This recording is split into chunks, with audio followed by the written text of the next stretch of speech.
Après la suspension de leurs journaux respectifs, le quotidien L'Héritage et le Bélier, pour 15 parutions, la directrice de publication Viviane Yao, L'Héritage et Bienvenue Kofi, gérant par intérim de Le Bélier, ont conjointement animé un point presse ce mercredi 24 février 2021 à Djamé pour dénoncer la décision de l'autorité nationale de la presse ANP. À cet effet, ils ont annoncé une grève de la faim devant le siège de l'ANP le jeudi 4 mars 2021 et ont même demandé la démission de l'actuel président de l'ANP, Samba Kone. Voici la déclaration lue par Viviane Yao et l'intervention de Bienvenue Kofi.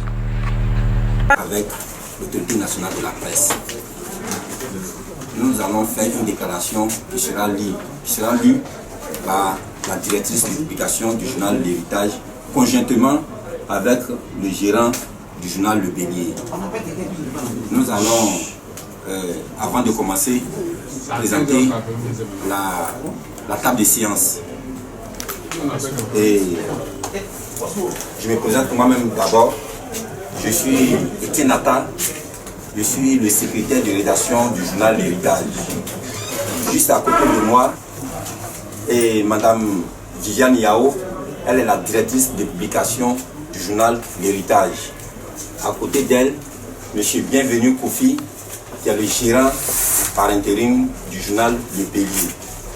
Sur ce, nous allons aller trop vite en laissant la parole à la directrice de publication du journal L'Héritage pour vous lire la déclaration.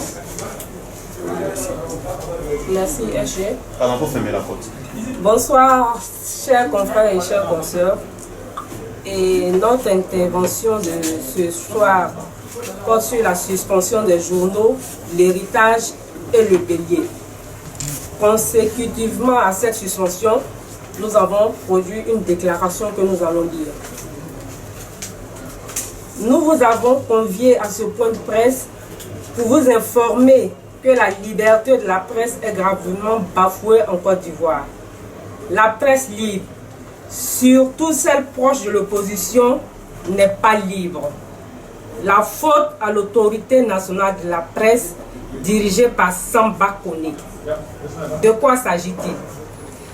Depuis notre passage en quotidien en mars 2020, le quotidien L'Héritage et Le Bélier et bien d'autres journaux proches de l'opposition sont l'objet d'acharnement de la part de l'ANP qui ne manque aucune occasion pour les sanctionner, empêchant ainsi les journalistes de ces quotidiens de faire librement leur travail. Ce, à travers des courriers d'interpellation, d'avertissement et de blâme. Puis, le 3 décembre dernier, l'ANP nous a infligé une suspension de 7 parutions. Sanction que nous avons purgée sans mot dire. Il en est de même pour le confrère Le Bélier qui est à mes côtés. Mais trop, c'est trop. Hier, alors que nous étions en pleine rédaction, aux environs de 16h30, nous avons reçu la visite d'un coursier de l'ANP qui nous transmet 3 courriers que nous avons déchargés. À 18h30, nous avons reçu un autre courrier nous signifiant que nous sommes suspendus de la présente notification pour 15 parutions, suite à un article paru le mercredi 3 février 2021 dans la décision qu'ils nous ont signifiée, ils ont mis 2020. Le comité de monitoring relève ce qu'eux nous reprochent. Qu'en termes d'exclusivité, l'article en cause est bâti sur le conditionnel, mode usité pour exprimer une hypothèse, une réserve. En outre, l'article tend à tourner en dérision le président de la République de Côte d'Ivoire, traité comme une autorité aux ordres du président de la République française. Un tel article est manifestement discourtois, irrévérencieux en son encontre. En outre, dans une autre partie, dans le grand 2 notamment de la décision que nous avons reçue, intitulée au fond, l'ANP observe qu'alors que le titre à la une est affirmatif, à l'intérieur de l'article, l'auteur relativise l'information en ces termes. C'est pourquoi, selon des sources dignes de foi, le président français attend son homologue ivoirien vers le 7 février pour, semble-t-il, faire le point sur le dossier. En grand 2, petit 2, l'ANP a retenu l'usage surabondant, j'insiste sur le mot surabondant, du conditionnel. Chers confrères, nous allons vous distribuer tout à l'heure l'article que j'ai photocopié et que je vais mettre à votre disposition. À la lecture, vous vous rendrez compte qu'il n'y a qu'un seul usage du conditionnel. En réalité, on s'est rendu compte que personne n'a lu l'article. Vous ne trouverez un mot tendant à tourner en dérision le chef de l'État, dont les services de communication n'ont ni confirmé ni infirmé l'information. Car effectivement, le 6 février, le chef de l'État s'est envolé pour Paris, mais la rencontre n'a pas eu lieu. En réalité, l'ANP a suspendu l'héritage pour une interprétation de l'article. Or, en journalisme, les faits sont sacrés, les commentaires libres. Si ce n'est une volonté de porter atteinte à la liberté d'expression, en privant les journalistes de l'héritage et de le bélier de leurs outils de travail en cette période électorale aux enjeux importants, on a du mal à s'expliquer cet acharnement contre les journaux de l'opposition. Alors que des journaux proches du pouvoir injurient sans ménagement les leaders de l'opposition sans que cela ne meuve M. Samba Koné et l'ANP. Assurément, il y a une décision à double vitesse que nous dénonçons avec la dernière énergie. Pour rappel, la convocation a eu lieu le 4 février avec un autre quotidien proche du pouvoir. Étant mal en point, j'ai demandé l'ajournement de la rencontre qui a finalement eu lieu le 18 février 2021. Il faut le dire tout net, sous Samba Koné, la liberté de la presse en Côte d'Ivoire est gravement atteinte.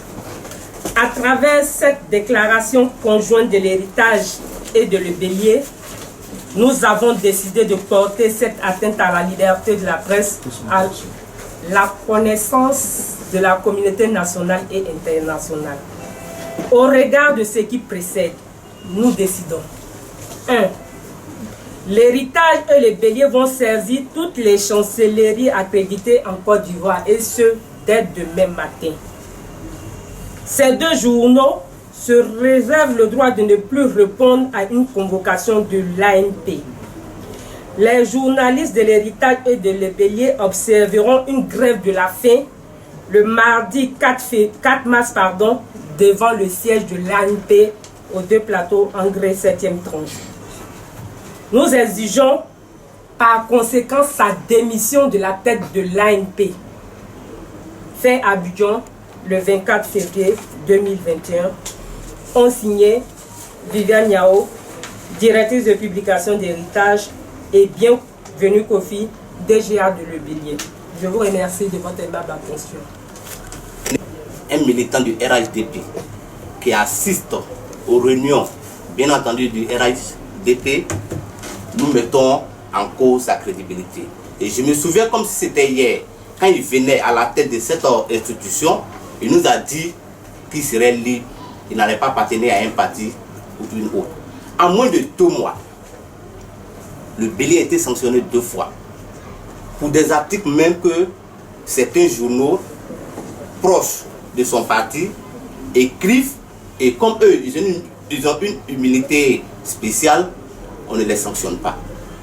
Donc vraiment, je dénonce le comportement de M. Samba. Et imaginez-vous, 15 mois, 15 parutions. C'était comme on a fermé le journal. En ce moment, nos amis, nos collaborateurs, ils vont manger comment? Ils vont manger comment?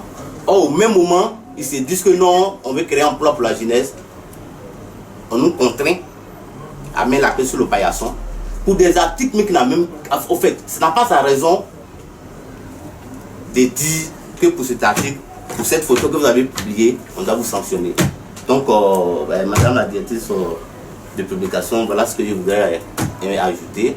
Et maintenant, si vous avez des préoccupations, je pense que voilà, nous serons prêts. Une ou deux questions, voilà, à vous répondre.